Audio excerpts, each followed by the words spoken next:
Сегодня возникает достаточно много споров вокруг субъектности так называемых башкир Восточного Татарстана.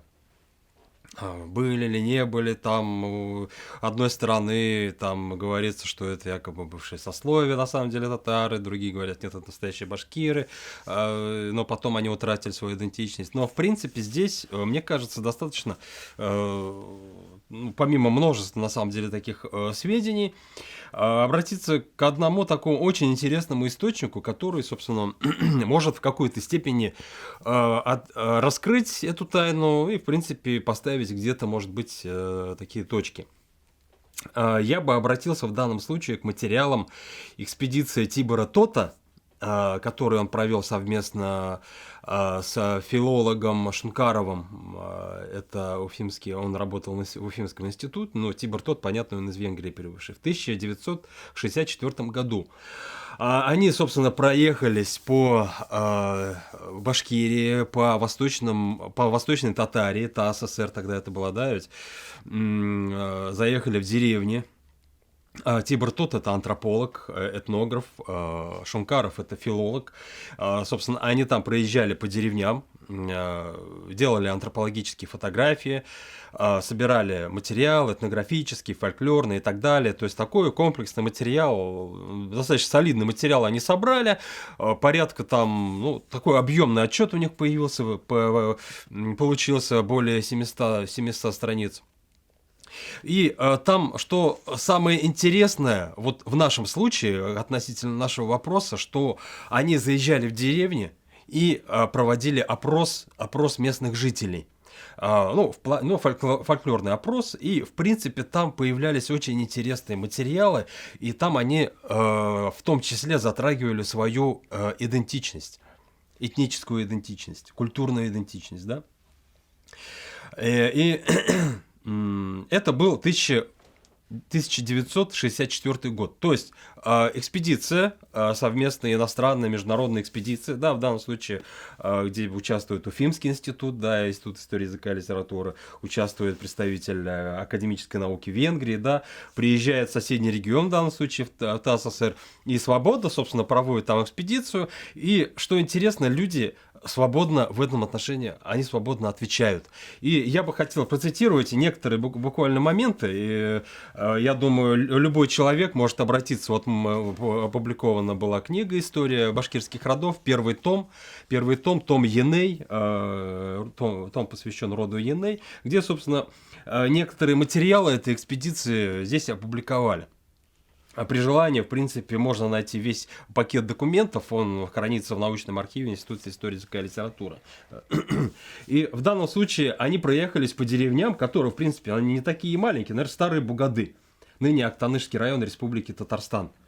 И там, например, вот один информатор, Захриддинов Сахабиддин, 1903 года рождения, цитирую: «Багады издавна считалась башкирской. Новоалимдар – башкиры. Раньше народ жил по берегу реки Ик, потом обратно вернулся». То есть человек здесь не только может идентифицировать себя, но он здесь он обладает сложной системой идентичности. То есть не просто вот мы не одни, вот мы вот такие и так далее, тем позиционировать себя, что мы не татары, а вот мы башкиры или наоборот, да, и так далее. А у него в сознании лежит сложная система идентичности. То есть этнический дискурс у него такой достаточно сложная модель. То есть он может саму вот эту башкирскую идентичность уже, так сказать, разложить, дифференцировать по родовому признаку. Например, вот другой информатор, это уже деревня Чалманарат, тоже такая немаленькая деревня в современном Актанышском районе. В деревне наши енейцы переселились примерно 70 лет назад с той стороны Идели, Акидель имеется в виду. Дальше он же говорит, в районе Улиманова живут башкиры племени Буляр. У нас тоже какая-то часть жителей называет себя булярцами.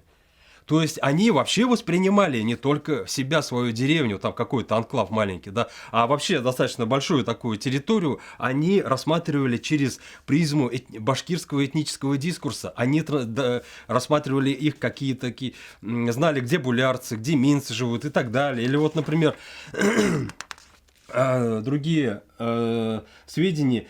Есть ли, например, деревня Сафарова, тоже Актанышский район, Валиев Мухаммади, 75 лет.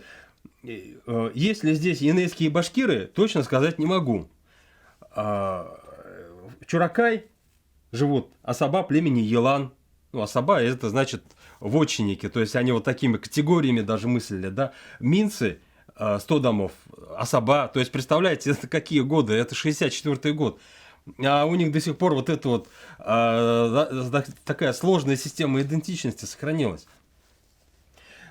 И причем, если здесь даже они дифференцировали не только по родовому признаку башкир, но у них она занимала в какой-то степени разные, вот именно даже башкирская идентичность занимала разную степень иерархии. Степень иерархии, например, здесь, например, Старый Кудермет, деревня Старый Кудермет, тоже Актанышский район, по-моему, Халиков Заман. Он говорит следующее. Здешние земли башкир деревни Бугазы. Получается, что башкиры аула Бугазы приняли башкир енейцев. Здесь асаба башкиры с енейцами долго не жили. То есть, понимаете, он уже различает. Для него как бы енейцы тоже башкиры. Но вот башкиры, которые асаба, они чуть, получается, на другом статусе находятся. И, получается, они оставили башкирам и енейцам свои земли и переселились. То есть здесь в данном случае мы видим не только какая там идентичность там находилась, была, в каком этническом дискурсе они находились. Почему так произошло, что вдруг тогда, в 60-е годы, свободно приезжает экспедиция международная, там, из другого региона, тем более. И люди отвечают спокойно, без каких-то там передергиваний и так далее, спокойно там описывают вот эту этническую ситуацию, да. Почему так произошло? Потому что тогда, в принципе, до такой степени не было политизации этничности. То есть люди вполне свободно, вполне так спокойно могли реагировать на такие вопросы и спокойно на них отвечать. Потом, конечно же, скорее всего, после 1989 года, когда уже вот эта вот проблема переписи начала политизироваться, да, когда, в принципе, вот эта территория Восточного Татарстана и там Северо-Западного Башкортостана, вот эта территория вошла в такой, такую, может, вокруг нее что-то, какой-то ореол появился, да, какой-то конфликтности, да, то есть, и поэтому люди стали, наверное, больше так этот дискурс, он изменился здесь. Ну, тем более мы знаем, что в Восточном Татарстане здесь в данном случае все уже позднесоветский период, уже в российский период. Там вопрос двойной идентичности или другой идентичности, он уже никак не поднимался в данном случае. Собственно, такие материалы, действительно, они есть, и это не единственный случай, когда фиксируется. Я уверен, что проводилось множество экспедиций и Татарским институтом истории и литературы, да, осталось только туда получить доступ в эти архивы и, собственно, посмотреть, что, собственно, тогда, когда опрашивали людей, что они тогда отвечали. Мне кажется, мы получим очень интересные материалы.